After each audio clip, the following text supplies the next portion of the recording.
अस्सलाम वालेकुम friends, welcome back to top smarties drama serial Baby Baji. आखिरकार सभी भाई खाने पर इकट्ठे हो ही गए। वासिफ, जिसे वलीद के लाहौर जाने के बारे में कुछ नहीं पता था, जब वलीद से मिला तो शिकवा करने लगा। क्या अब हम लोग अजनबी हो गए हैं कि एक दूसरे को कुछ भी नहीं बताते? तुम्हें याद नहीं कि हम दोनों कितने अच्छे दोस्त हुआ करते थे?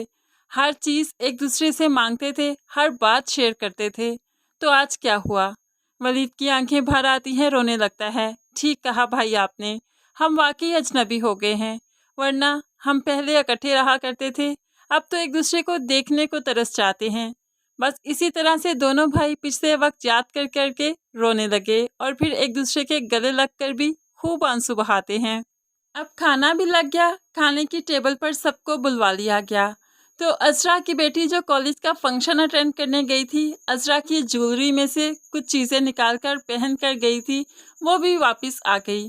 और फरत के साथ ही उसको जगह मिली बैठने की टेबल पर। खाना खाते खाते फरत का ध्यान उसके हाथ पर चला गया, जिसमें अजरा की बेटी ने वही अंगूठी पहन रखी थी। जब ये सब इकट्ठे रहा करते थे तो फरत की वो अंगूठी गुम गई थी। आटा गूंदने के लिए उसने उतार कर रखी थी, लेकिन बाद में पहनना भूल गई। अजरा की नज़र पड़ी थी तो उसने फौरन से वो अंगूठी चुरा ली। इस पर फरत ने काफ़ी वाह वेला भी मचाया था, लेकिन उसका अंगूठी नहीं मिली। आज अजरा की बेटी के हाथ में अंगूठी देखी तो चौंक गई। अंगूठी अजरा की बेटी के हाथ से निकालते हुए शोर मचा दिया। ये तो वही अंगूठी है जो मेरी चोरी हो गई थी। अजरा भाभी ने ही चोरी की थी। देखिए, मैंने सबसे कहा था मेरी अंगूठी गुम गई, लेकिन किसी ने यकीन नहीं किया। ये मेरी ही अंगूठी है।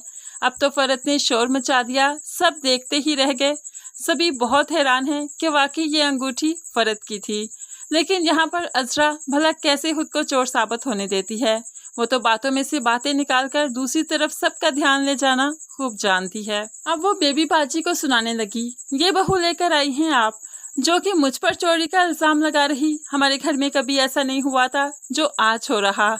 वासिफ से कहने लगी, तुम्हें आह लगी है रमीन की, जिससे तुम प्यार मोहब्बत का खेल तो खेलते रहे लेकिन शादी नहीं कर पाए, इसीलिए तो तुम्हें फरत जैसी बीवी मिली। अब फरत इस पर और भी तड़प चाहती है। कौन? रमीन। यहाँ पर अजरा सब कुछ उसे सच बता ही देगी कि ये जेल की हवा भी खा चुका है उस रमीन की वजह से। सब घर वाले चाहते थे कि फरत को यह हकीकत कभी पता नहीं चले, लेकिन अजरा पर जो बात आई तो वो कुछ भी छुपाना नहीं चाहती थी। आज फरत और वासिफ के रिश्ते में दरार आ चुकी है, सिर्फ इस अजरा की वजह से। फरत गुस्से में घर जाती है तो सारा सामान उठा उठा कर फेंकने लगती है, यहाँ तक कि वो बुके भी जो वासिफ फरत के लिए लाया था उसने तो ऐसे समझ लिया जैसे वो उजड़ गई, बर्बाद हो गई। रोते रोते वासिफ से कहने लगी, कितना चाहती थी तुम्हें मैं, कितनी मोहब्बत से ये घर संवारा मैंने, लेकिन तुमने मुझे धोखा दिया। आखिर तुमने मुझे सच क्यों नहीं बताया? वो रमीन कौन है, कहाँ है? अब आगे जाकर रमीन जो कि कोमे में थी, वो भी ठीक होकर इनकी जिंदगियों में वापस आ जाएगी।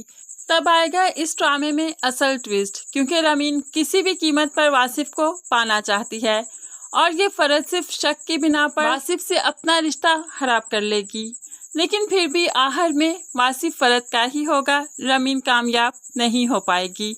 आपको क्या लगता है फ्रेंड्स, क्या वासिफ की शादी एक बार रमीन से होगी या नहीं? ज़रूर कमेंट्स में आप ही अपनी कीमती राय का इजहार कीजिएगा। मज़ीद वीडियोस के लिए चैनल को सब्सक्राइब करके साथ ही बेल का नोटिफिकेशन ज़रूर प्रेस कर दें, ताकि आने वाली हर वीडियो आप आसानी से देख सकें। अल्लाह हाफिज़।